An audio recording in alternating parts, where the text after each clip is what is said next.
This is Private Matters, and I'm Max van Praag, and Private Matters is about helping people all around the world to have happier and healthier relationships. We have a platform here where we talk to doctors and experts and authors and people with unusual experiences. My guest today is Dr. Amy Marsh. She's a sexologist, and we're actually dealing with acceptance of all different expressions of sexuality. Dr. Amy works with people who have all kind of problems around their sexuality, whether they're transgender or are in a kinky situation or are in love with the Eiffel Tower. It's people who don't have a hard time creating a normal sexual relationship. So the focus of our show is acceptance. Amy, welcome to the show. Thank you very much. It's great to be here. And wouldn't you say that acceptance is a key spiritual value here? Accepting every expression, as you were talking about Kinsey, who examined 50,000 people, right? Well, he wanted to. He didn't get that far. He died before he could complete that work, but he surveyed quite a lot. Forget the actual number. Yeah. What was the title of his film? Oh, well, Kinsey created the first huge study on male sexual behavior and then a giant study following that on female sexual behavior. And they did make a Hollywood movie about it, starring Liam Neeson. Which is very good. I love that movie, actually. And the point that this movie makes, and we should do a whole episode about that, is that there are as many different sexual expressions as there are people. Pretty much. There is not two people the same. It's almost like a fingerprint, I would say. I mean, yes, we have things in common, but I also want to say that my office is a no-shame zone. And so if somebody comes to me with a form of sexual behavior or some situation that other people may think is unusual or wrong, my job isn't to change them. My job is to help support them in understanding that they're authentically who they are and that they deserve the rights and the consideration and the possibility of exploring who they are in their sexuality. So as long as it's adult, consensual, I don't have a problem with it. Your office is a no-shame zone. I really like that. Yeah, thank you. A no-shame zone. Yeah, I think I need a big sign, you know, like a traffic sign, but I don't have one yet. Yeah. And I think people really like it when they come in and they can talk to somebody who's accepting, you know, right. Sex positive, non-judgmental, on their side, willing to support them, to try to find, you know, workarounds or information, resources, strategies. Hypnosis, whatever it takes. Okay. We have a book here called Transitions of the Heart, and you, Amy, you have a segment in this book, which is called Kid Chrysalis. Right. And this is about your oldest son. Yeah. Yes, my oldest son. This is a book, the subtitle is Tales of Love, Struggle, and Acceptance by Mothers of Transgender and Gender Variant Children. It's a great anthology by Rachel Pepper. She collected all these works from women all over the place. The kids are age, 2 to 60. Mothers have written about their children, and my piece in there is about my oldest child, who is a transgender man, which means that he was assigned female at birth, but transitioned to male. And so now... So how does this come about, and at what age did that happen? He, I believe, was struggling with his gender assignment for a long time, but As a child? I think so, but it wasn't super apparent. I just thought I had a really interesting, eccentric girl who didn't fit in very well in girl culture, just like me. But what I really had was a guy.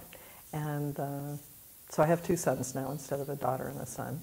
And at about 18, he realized that he wanted to transition. And so he began to go through the processes, which I won't go into detail because those are part of his private life. But yeah, so it's been pretty interesting. So my piece is about this emerging transgender butterfly. And okay. You are a clinical sexologist. Right. And transgender is somebody who transitions. Always?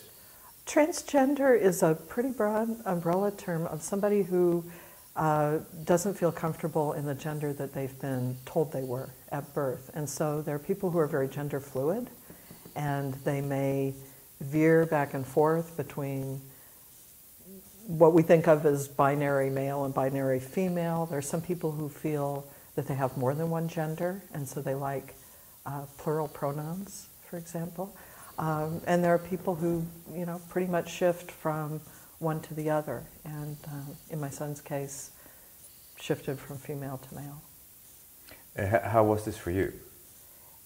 At first it was hard, but I've always had, I don't know, for some reason, a really close feeling for people who are gender variant or transgender or drag queens. Or I've just always been very comfortable and fine with that. It was a little hard giving up on having a daughter, but when I realized that what I was getting instead was the same person, for one thing, but a much happier, much better adjusted, much more comfortable with himself son. Hey, I didn't grieve very much. I didn't. It's so good for my kid. He's happy. So good for him. And he's in a relationship? Yeah. Actually he's going to get married. His fiance is also transgender, with a plural pronoun, a plural identity, and they're going to get married. What does that mean? A plural identity? Multiple personality? No, not personality, but a feeling. Maybe you've heard of Native American tradition of two-spirit, where somebody feels, and this was a culturally acceptable thing, also many Polynesian cultures, two-spirit, male and female. In my son's fiance's feeling about their gender, it's a little bit different from that. But it's a fluidity. There are a lot of people out there, and the youth are really feeling and thinking very deeply about these matters and really looking into gender. And so there's a lot of really interesting dialogue and conversation and searching going on. And this is your work. You are a doctor, you're a sexologist, and you specialize in helping people with sexual problems. Yes. Or all kind of things that are outside the norm, whatever that means, right? Yeah, inside the norm or outside the norm. I like it all. Yeah. A few examples. Well, as you know, I've had spent a lot of time talking to people about objective sexuality, which is people who have an erotic and emotional attachment to objects. To objects, like the Eiffel Tower. Like the Eiffel Tower, or trains, sporting equipment, automobiles. Mercedes-Benz. Mercedes-Benz. There's a lot of mechaphiles who are very into their cars. We won't exactly go into the details, but there's a lot going on out there.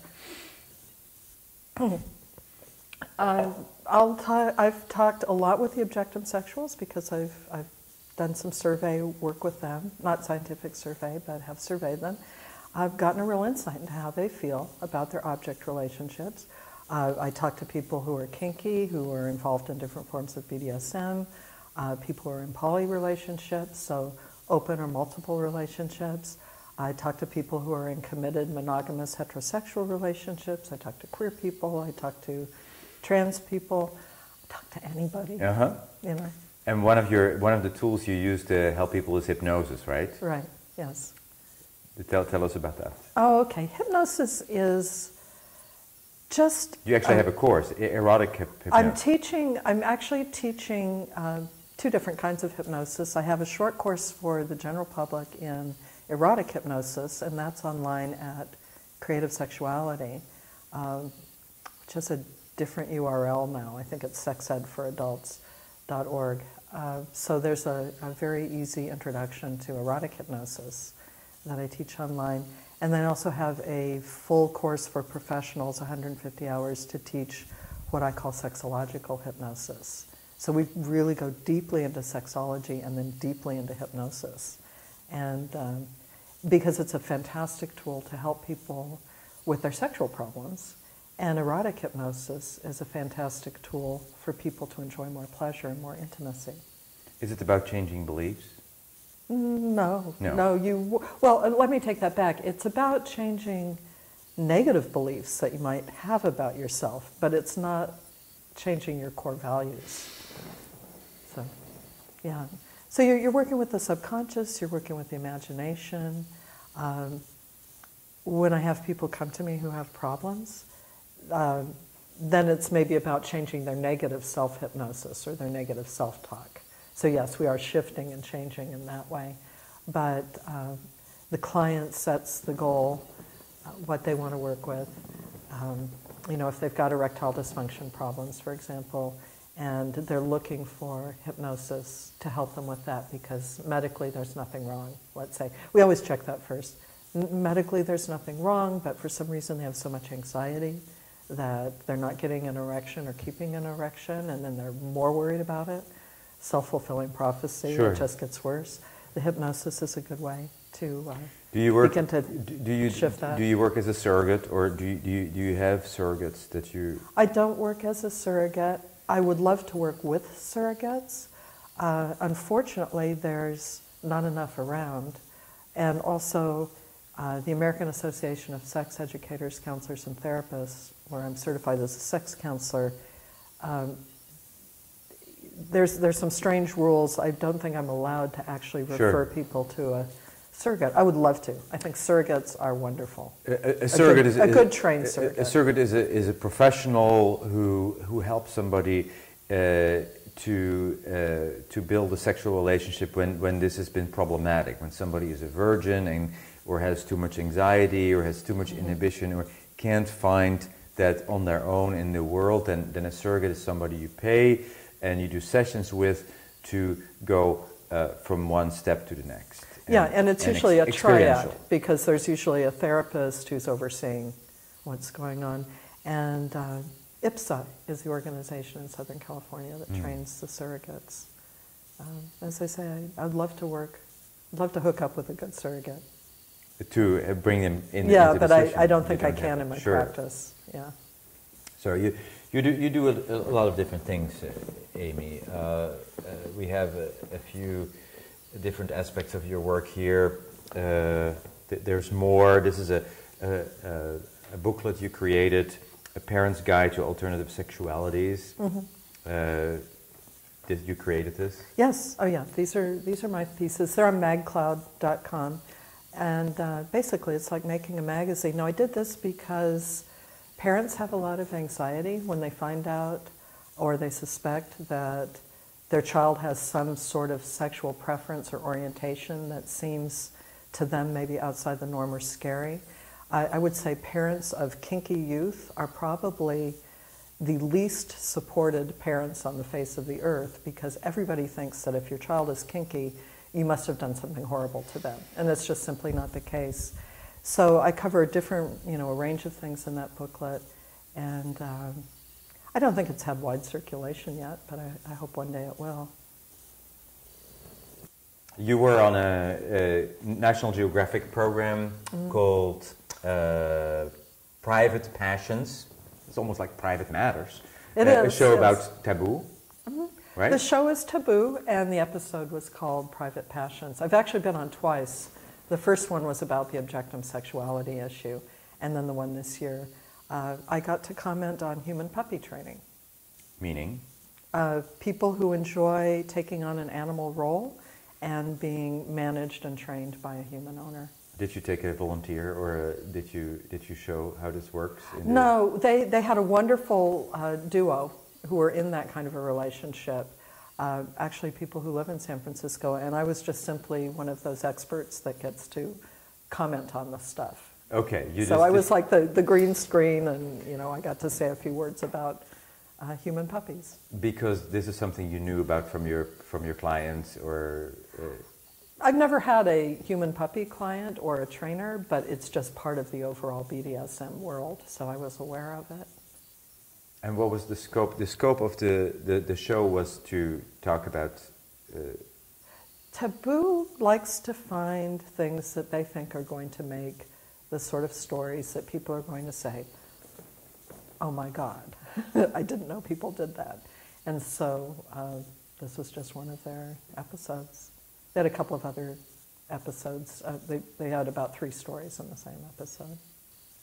Were there also people actually living that? In the story, yes. Yeah, but not in the show. Well, the show was about some people Okay. who were engaged in that kind of a relationship. So you saw much more footage of the people in their relationship than you did of me. I think it was just on once. But it was fun. Wow. What else is on your plate at the moment with your work? Well, I like to see clients, and I also like to teach. That's right. And how can people find you? Oh, they can find me at www.Dr. No period after that, Amy Marsh Sexologist.com, and get in touch with me through my website. And they can come see you for sessions? They can come see me for sessions. Or for a class? Right. Yeah, I do a lot of online classes right now, but hoping to get back into doing some live workshops. That would be really great. What is next for you with your work? Oh, I've got some great stuff coming up. I've just been signed to an ebook publisher. They're going to be putting out a collection of my Carnal Nation columns. I was writing a couple of years ago. I did a weekly column for an entire year. So that was 52 different topics about human sexuality related issues. And so these are going to be collected now in a couple of volumes and an ebook coming out next year. And then I'll be also starting a radio show that the same publishing company is starting, Ask Dr. Amy. Ask Dr. Amy. Ask Dr. Amy. So people can Twitter call me, email me, they can ask me questions, and I get to be an advice person. Uh-huh. And I'm going to be much nicer than Dan Savage. I really will be much nicer. Well, what was the name of the older lady who did this for years? Dr. Ruth?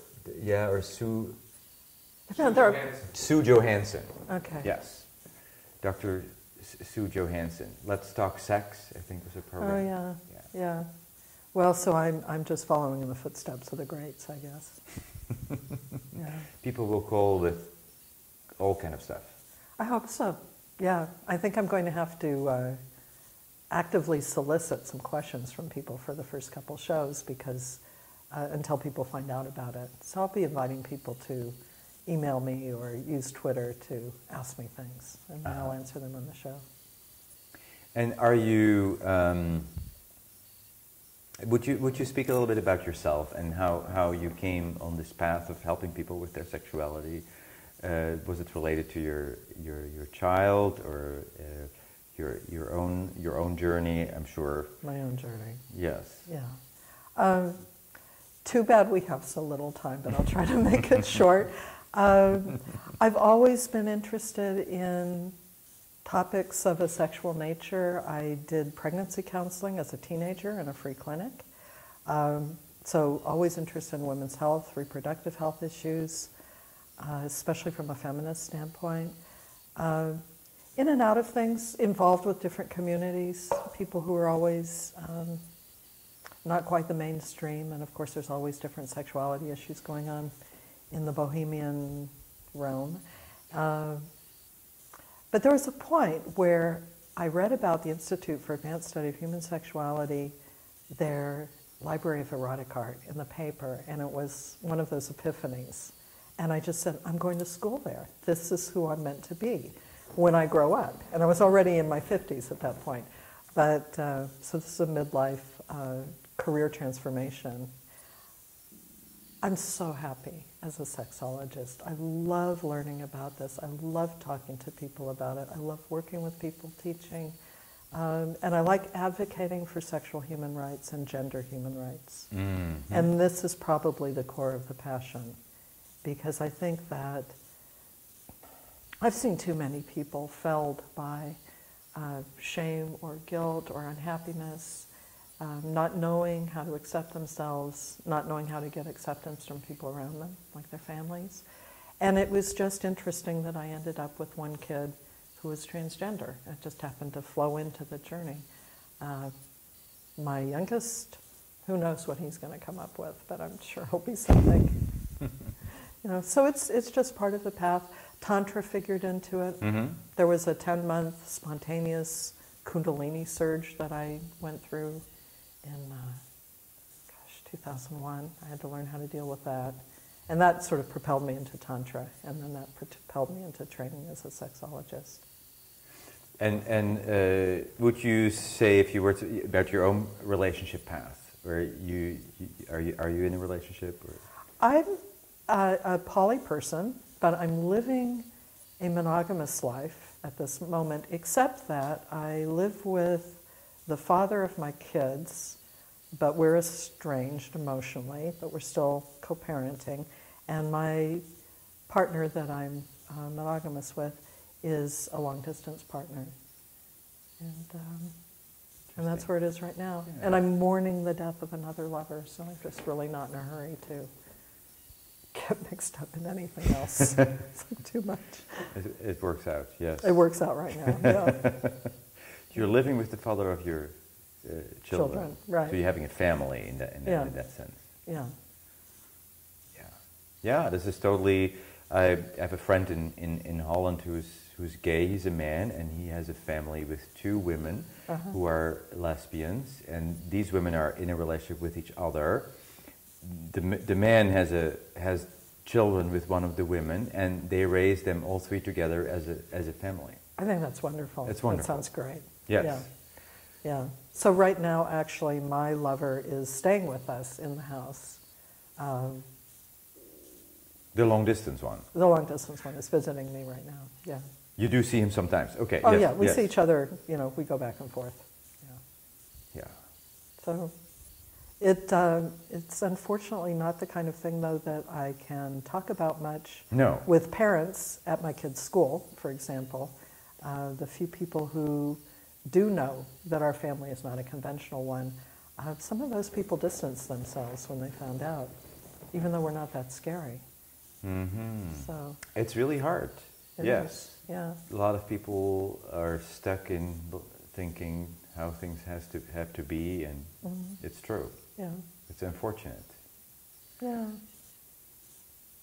It's unfortunate, but what really helps is if we can accept ourselves fully, and then usually, in the end, people follow. Yeah. Yeah, it brings us back to acceptance. Yes. Absolutely. Yes, yeah. And I really like that the main theme has been about acceptance. Mm-hmm. No matter what the expression is, it's okay. Yeah.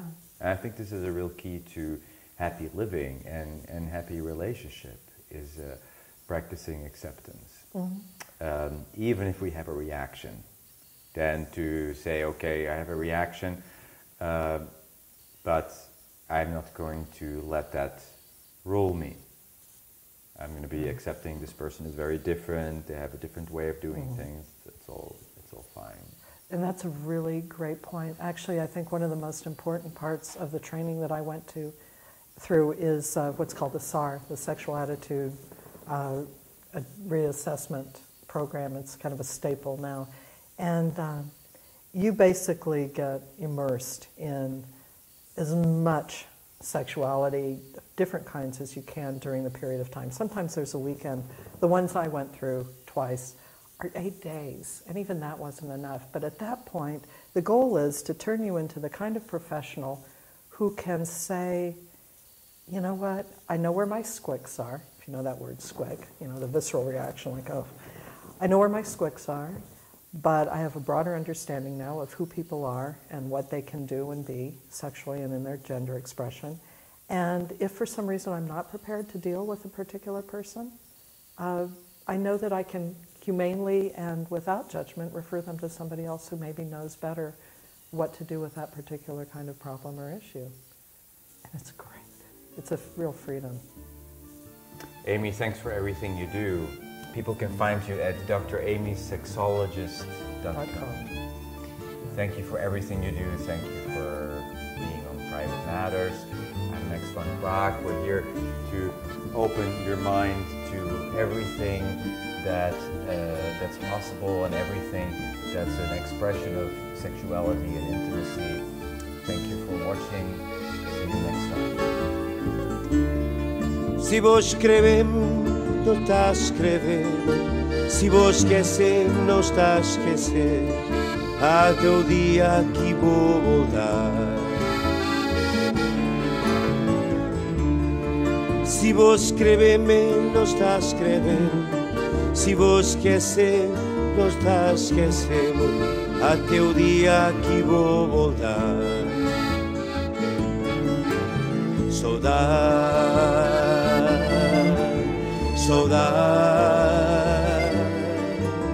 Saudades, minha terra, São Nicolau.